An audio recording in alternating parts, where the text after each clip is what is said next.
Fala pessoal, beleza? Vamos começar então aí com as dicas, né, para os vestibulares aí do Enem, da FUVEST e da Unesp. Eu decidi começar primeiro, né, com dicas para o vestibular do Enem.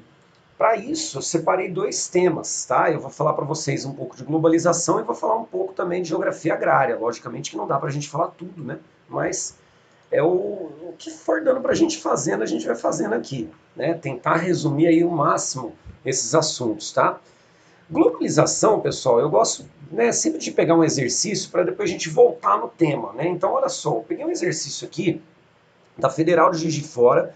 Ah, mas você não vai fazer exercício do Enem, ou da FUVEST, ou da Unesp, né? Ou exercício teste. Gente, a gente tem que entender que o exercício ele não vai cair de novo no vestibular, né? E outro ponto, a ideia é fazer o tema, fazer o assunto, estudar o assunto, tá? Então, por isso que eu peguei aqui um da Federal de Juiz de Fora, que pode ter certeza que esse assunto de DIT, né, esse assunto aí de descentralização da produção industrial, isso aí é comum em qualquer outro vestibular, beleza?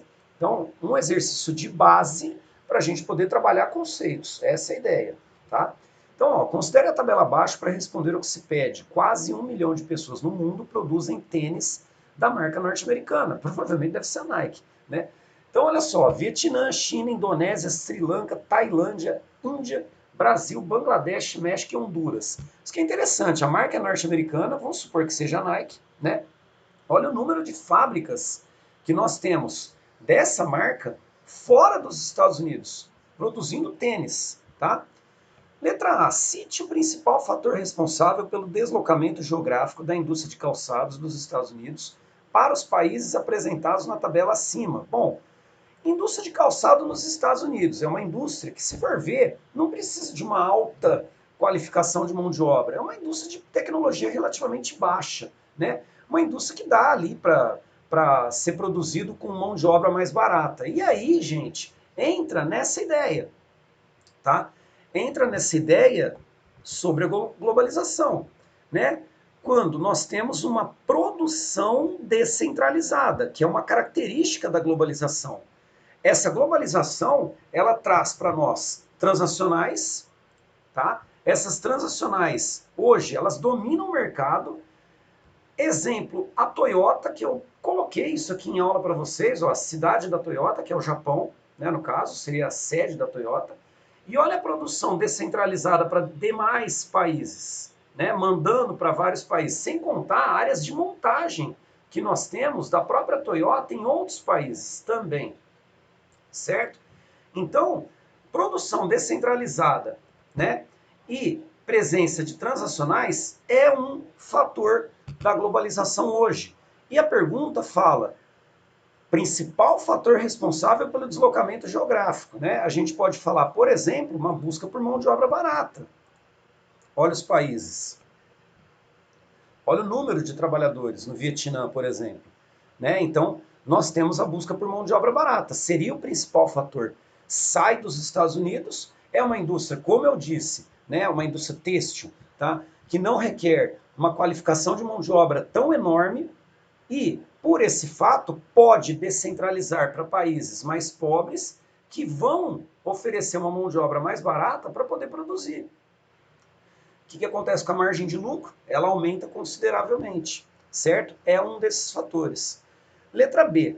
A partir das informações da tabela, discuta duas características da nova divisão internacional do trabalho, na atual fase do capitalismo. Bom, aí nós vamos entrar aqui e nós vamos entrar aqui, certo? Então, olha só, na DIT atual, né, ó, a pergunta é bem clara. Dá uma olhada, ó. A partir das informações da tabela, discuta duas características da nova DIT, tá? Bom, a nova DIT, ela traz uma categoria de países chamados países emergentes. Lembrando que as DIT anteriores, elas tinham país desenvolvido e país subdesenvolvido. Com a DIT atual, a gente tem agora o grupo de países emergentes. E esses países emergentes, eles são importantes, porque eles produzem industrializados. Dá uma olhada. Ó, tênis, certo? Ó, todos esses são emergentes, não tem país envolvido aqui, nenhum, certo? Todos eles emergentes. E aqui até, né, forçar a barra em Honduras, né, Bangladesh, tal, Sri Lanka, beleza, tá? Entra como emergente, mas eles são fornecedores de produtos industrializados, de menor tecnologia. Eles dependem da tecnologia de país desenvolvido. Então, olha a configuração da DIT atual.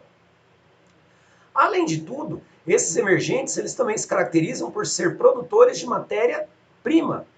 Por exemplo, é bem provável que em alguns países, o Brasil eu sei que tem, né, e provavelmente tem em outros também, nós temos plantação de algodão, que é uma commodity, que é matéria-prima, que vai ser utilizada na indústria têxtil. Beleza? Então a gente tem que entender isso. Os países emergentes hoje, eles têm um papel destacado na nova DIT. Eles produzem industrializados, eles fornecem commodities, certo? Para país desenvolvido e para país subdesenvolvido. Então eles têm um papel determinante. São compradores de tecnologia? São, mas também produzem produtos industrializados. Então olha só, na pergunta, duas características da nova DIT na atual fase do capitalismo. Bom, primeira característica da nova DIT, a presença dos países emergentes como fornecedores de produtos industrializados. Essa já é uma característica. Uma outra característica, eu colocaria, tá, que os emergentes eles são importantes porque eles fornecem commodities também. Eles são fornecedores de commodities para países desenvolvidos principalmente. Tá? Então eles têm um papel destacado na DIT atual. Beleza? Agora, ele fala de atual fase do capitalismo.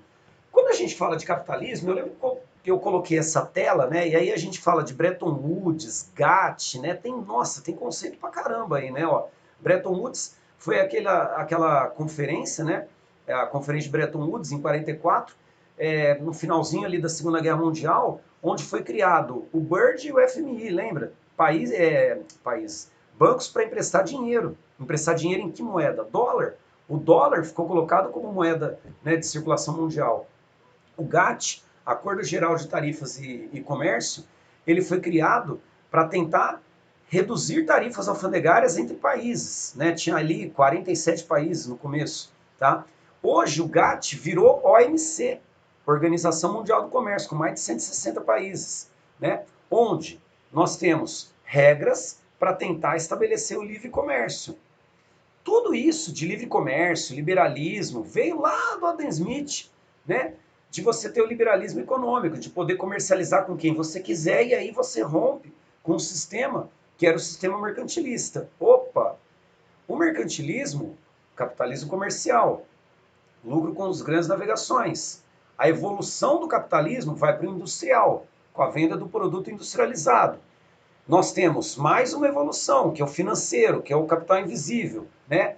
Dinheiro circula e a gente não vê. E hoje nós temos um capitalismo que ele é meio que financeiro e informacional, que é o da internet, tá? Tudo isso, gente, tá dentro da ideia do neoliberalismo. Não tem jeito. O neoliberalismo, que é teoria econômica, né, apresenta algumas práticas. O capitalismo financeiro, o capitalismo informacional é um item do neoliberalismo, né, por causa das privatizações, por causa da intervenção mínima do Estado na economia, por causa da desregulamentação da economia, né, que é quando você elimina tarifas ou você reduz tarifas, e aí as nações, elas decidem formar blocos, que gerou até o Brexit, né? Vou falar até do Brexit um pouco nessa aula, certo? Então, ó, essa tela aqui tem muito conceito, tá? Lembra disso, nós já vimos isso tudo, vocês têm tudo anotado. Na época ainda eram aulas presenciais, se não me engano, eu estava em aula presencial ainda com vocês, tá? Foi ali no comecinho de março, finalzinho de fevereiro, tá? Mas vocês têm anotado isso, certo? Então, ó, para responder a saber, seria isso, as duas características, né? Os fornecedores de commodities e eles também fornecem produtos industrializados, só que de baixa tecnologia. A adesão não tinha um negócio lá de empréstimos? Opa! Aí a gente está falando de capitalismo financeiro, né? Os países envolvidos, eles também gostam de deixar uma dependência com o país emergente e com o país subdesenvolvido, a partir de concessão de empréstimos com pagamento de juros, certo? Então, é uma forma de estabelecer ali uma relação de interdependência. Beleza? Matamos essa, vamos para a próxima. Olha só, de novo essa ideia, hein? O atual avanço tecnológico permite produzir robôs de tamanho manejável e facilmente incorporados à estrutura produtiva ou à prestação de serviços. Em 2015, o custo de um robô soldador era de $8 por hora, o equivalente ao custo da mão de obra para o mesmo trabalho no Brasil. Então, é impressionante, né? O robô soldador. Qual era a relação entre o custo da mão de obra e a localização das indústrias transacionais na segunda metade do século XX? Ó, segunda metade do século XX, a gente está falando aí de anos 50 para frente, tá? Então, qual a relação entre o custo da mão de obra e a localização das indústrias transacionais? As transacionais estavam passando por um processo de... Vamos lá? Fica meio lento quando fica no laser. As transacionais estavam passando por um processo de descentralização. Então, a relação existente é de que as transacionais descentralizam. Elas buscam áreas que vão oferecer mão de obra barata. Ó, de novo assunto, a Unicamp. Tá?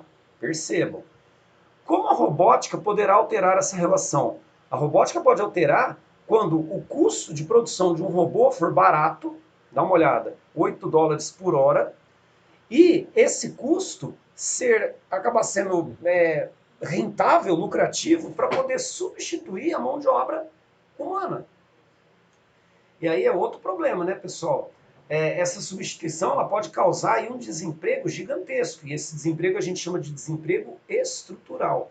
O que é o desemprego estrutural? É o desemprego que ocorre porque houve uma mudança na estrutura de produção, certo? E é bem comum acontecer isso quando tem uma mudança de estrutura, beleza?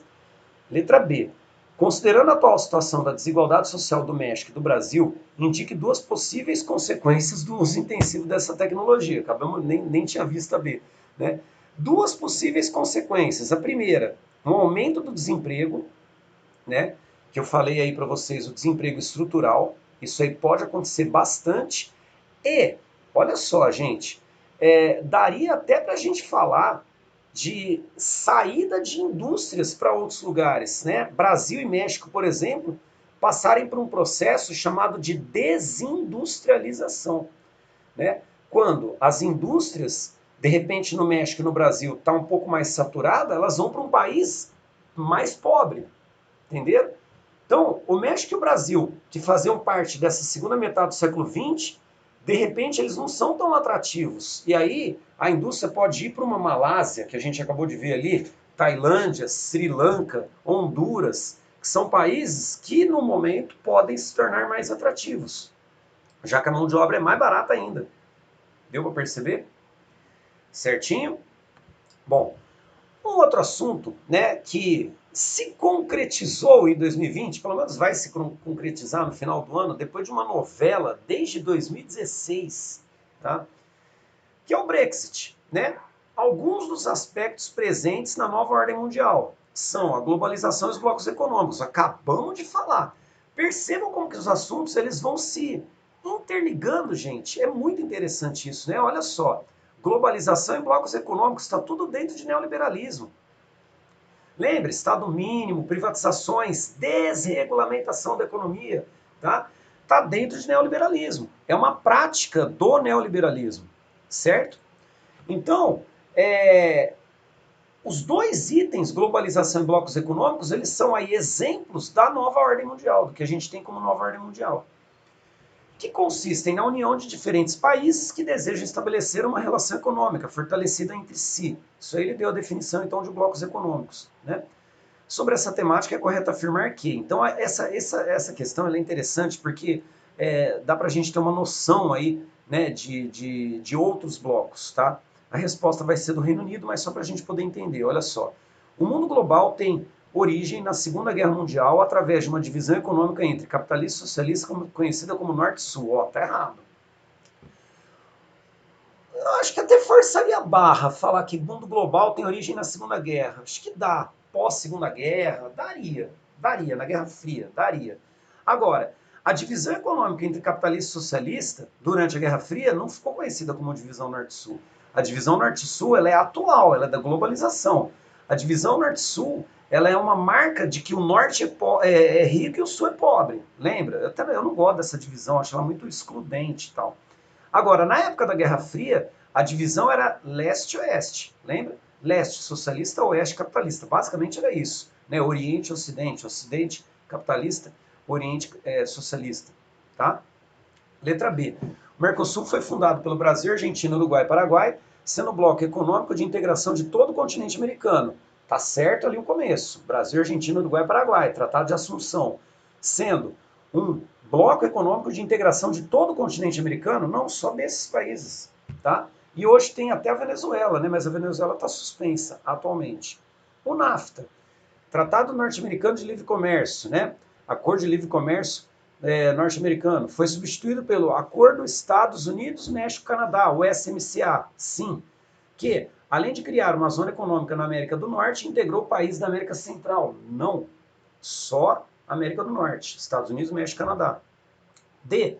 A globalização na atual fase do capitalismo, representada pela integração econômica dos blocos regionais, consegue eliminar. Essa daí é aquela que, né, que você pega, bate o olho e fala, tá errada, né? Consegue eliminar desigualdades existentes entre economias continentais. Totalmente errada. E letra E, o Reino Unido se prepara para sair da União Europeia, depois de um plebiscito realizado em 2016, acionando o artigo 50. Se a gente fosse bem detalhista, né?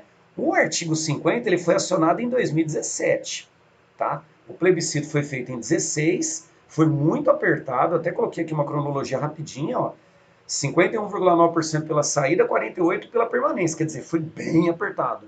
Agora, a convocação do artigo 50 do Tratado de Lisboa foi em 17, mas, né, passa. O plebiscito foi em 16, acionou o artigo 50 em 17.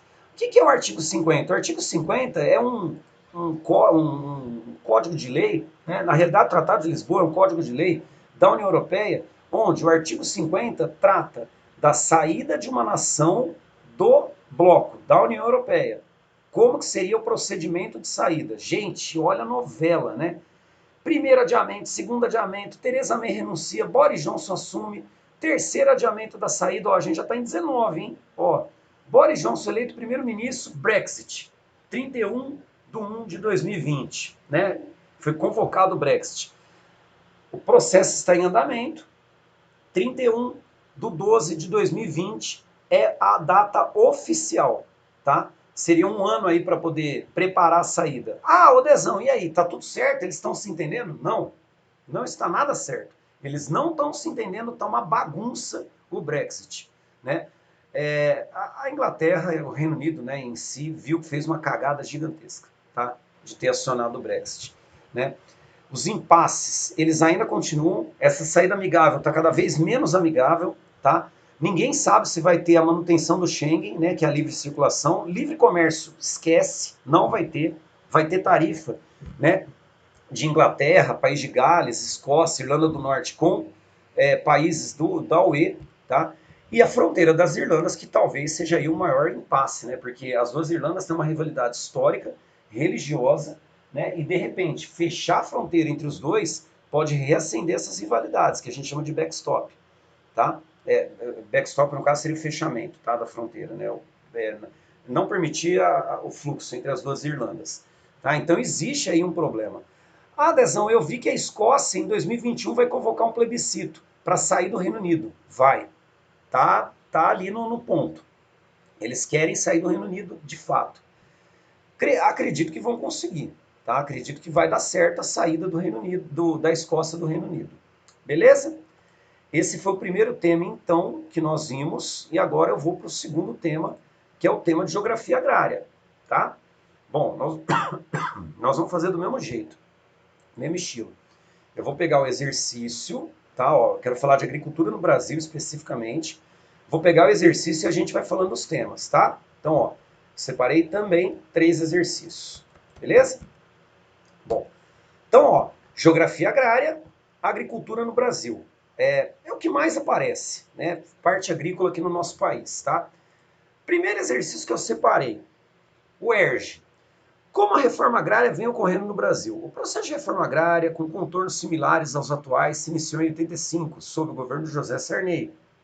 O Instituto Nacional de Colonização e Reforma Agrária, famoso INCRA, né, bastante corrupto, disponibiliza dados sobre a forma como esse processo vem se dando no Brasil até 2018. No que diz respeito a desapropriações, a reforma agrária ocorreu de forma mais acentuada no primeiro governo de Fernando Henrique, mas perdeu fôlego já na metade do segundo mandato. O governo Lula realizou muitos assentamentos, sem retomar, no entanto, as desapropriações. Então, olha só, né? Tanto o Fernando Henrique quanto o Lula, que são antagônicos, se a gente vê do ponto de vista político, eles realizaram reforma agrária, mas reforma agrárias, vamos dizer assim, parecidas, tá?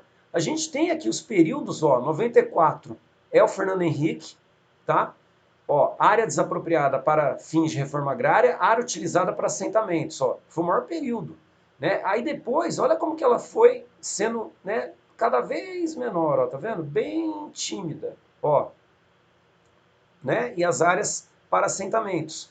Quer dizer, não decolou, né? A reforma agrária no Brasil, infelizmente, não é uma realidade. As informações do texto e a comparação dos dados dos gráficos permitem reconhecer um processo espacial para o conjunto do campo brasileiro, cujo efeito é, letra A, ampliação da pecuária intensiva. Pecuária intensiva é o gado confinado, né? Não tem muito a ver isso daí, né? A gente tem também no Brasil, né, um predomínio de pecuária extensiva. Letra B, declínio da produtividade laboral. Laboral seria de trabalho, né? Se tem mais gente sendo assentada, né, com assentamentos, dá para a gente falar que poderia ter até um incremento dessa força de trabalho. Por quê? A população que pega uma propriedade que vem da reforma agrária, ela não vai pegar um latifúndio, ela vai pegar um minifúndio. E ao pegar um minifúndio, ela vai produzir. Ela vai produzir, porque é o sustento dele, né? Letra C, manutenção da concentração fundiária. Sim, não houve mudança, né? A concentração fundiária no Brasil é realidade, né? Uma coisa que não tem fim, parece. E letra D, redirecionamento da exportação primária. O Brasil sempre foi um grande exportador de commodities, então teve redirecionamento. Na realidade, houve manutenção, né, da exportação primária. Puta, que palavra difícil, não está saindo, pô. Certo? Então, letra C. Aí, gente, nós temos essa tabela. Né? Eu sempre gosto também de colocar essa tabela. E a tabela tem que ser entendida da seguinte maneira: latifúndios, médias propriedades, minifúndios. Predomínio de latifúndio, norte, centro-oeste, disparado. Pequena propriedade, logicamente, não tem muito nessas duas. Nordeste, Sudeste e Sul está mais ou menos equilibrado.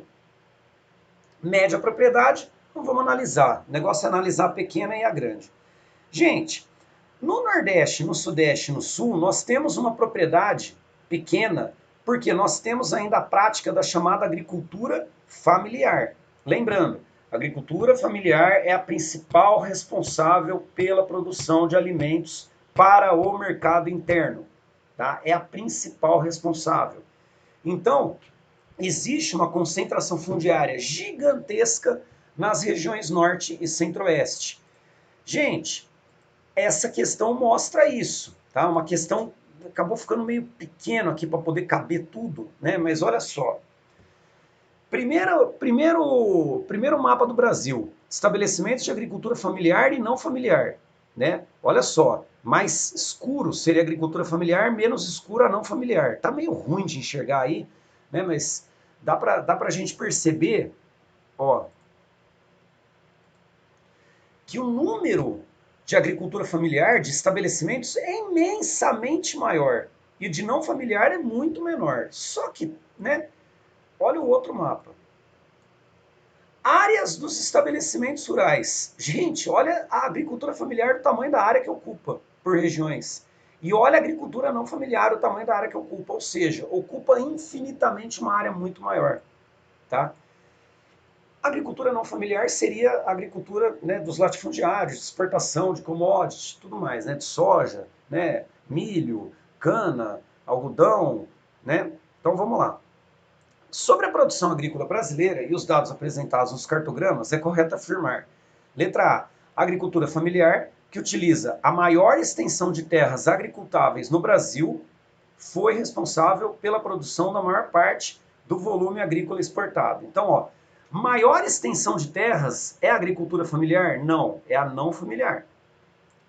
Foi responsável pela produção da maior parte do volume agrícola exportado? A agricultura familiar é voltada para o mercado interno. B, olha que linda B. A agricultura familiar, que utiliza uma extensão de terra menor que a agricultura não familiar, tem destaque na produção de alimentos para o mercado interno. Fechou? Ela utiliza extensão de terra bem menor e a produção é alimento voltado para o mercado interno. C, agricultura não familiar, que detém a maior extensão de terras agricultáveis no Brasil, consiste em uma barreira das atividades ligadas ao agronegócio. Detém a maior extensão de terras, mas não é barreira, ela está ligada ao agronegócio, certo? Commodity. D, agricultura não familiar, que apresenta o maior número de estabelecimentos rurais no país.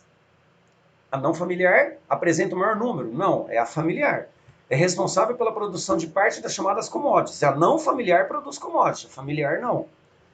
Concentração fundiária no Brasil foi superada no país. Bom, enfim, essa é aquela que a gente já nega de cara, certo? Então, ó, FUVEST, isso que eu gosto que vocês percebam, tá? Ó, FUVEST ano passado, o ERJ esse ano, se não me engano, essa foi de 2020 mesmo, né? Que a da FUVEST é 19 pro vestibular de 20, tá? Mas, ó, falando de concentração fundiária e fazendo relação com propriedades familiares, tá? Importante perceber isso, hein, gente? Beleza? Dentro do assunto de geografia agrária é o que tem mais caído, tá? Essa parte. Bom, é uma relação que a gente faz com a área produtiva e improdutiva. Isso tem que ser relacionado a isso, tá? Esse gráfico da estrutura mostra as áreas produtivas e improdutivas, né? Então, olha, o norte e o centro-oeste. O nordeste também tem uma área bastante improdutiva. Uai, Dezão, mas ali no nordeste, você mostrou no gráfico, que o Nordeste tem quase um equilíbrio. Pois é, significa dizer o seguinte, que boa parte dessa grande propriedade no Nordeste é improdutiva. Isso é um problemaço. Deveria ter uma desapropriação e deveria entrar na reforma agrária. Era o mínimo, tá? Era o mínimo. Beleza? Então, fiquem atentos a isso. Essas tabelas, elas são fundamentais para vocês fazerem essas relações. Na aula de geografia agrária, vocês têm anotação disso, tá? Eu falei até por regiões. Vocês anotaram isso, da questão do produtivo e do improdutivo. Lembra disso, é importantíssimo, beleza? Bom, dentro de geografia agrária, o último tema são os conflitos, né?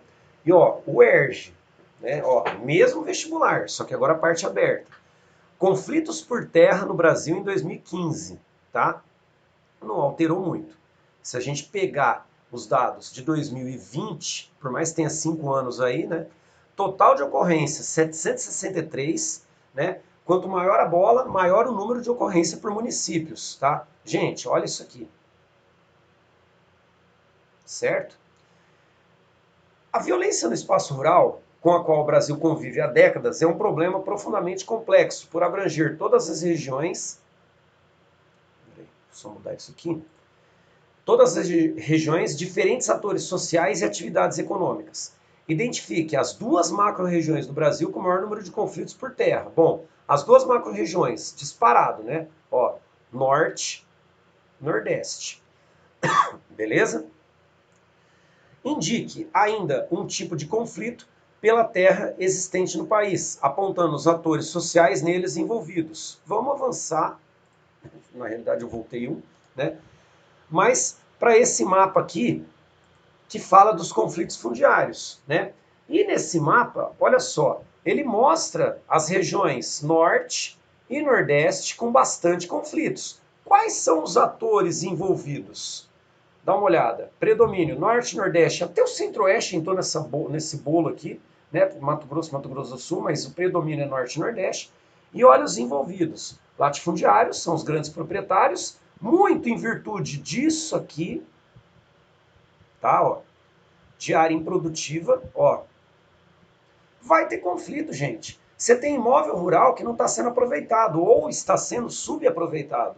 Vai ter gente que vai querer invadir, vai ter gente que vai querer tomar posse daquele território. E aí a gente tem sem terras e nós temos os indígenas. Além de tudo, os indígenas. Por quê? Tem muito indígena que perde a sua propriedade na região exatamente por causa dessa questão fundiária. E aí eu destaco dois que sempre estão envolvidos também nesses conflitos, os chamados grileiros e os chamados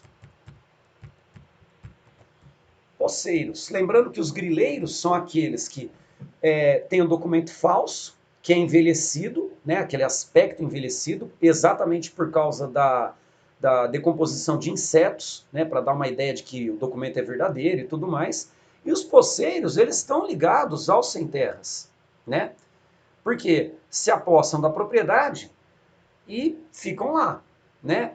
Teoricamente, alegam que é uma propriedade improdutiva e que deveria passar por um processo de reforma agrária, de desapropriação e de assentamentos dessas famílias, beleza? Então, na questão aqui dos conflitos por terra, respondido, né? Ó, aponta os atores sociais, né? Um tipo de conflito. A gente pode falar conflitos existentes entre latifundiários, sem terras, entre grileiros, poceiros e os atores sociais, que são as pessoas que eu falei envolvidas. Beleza?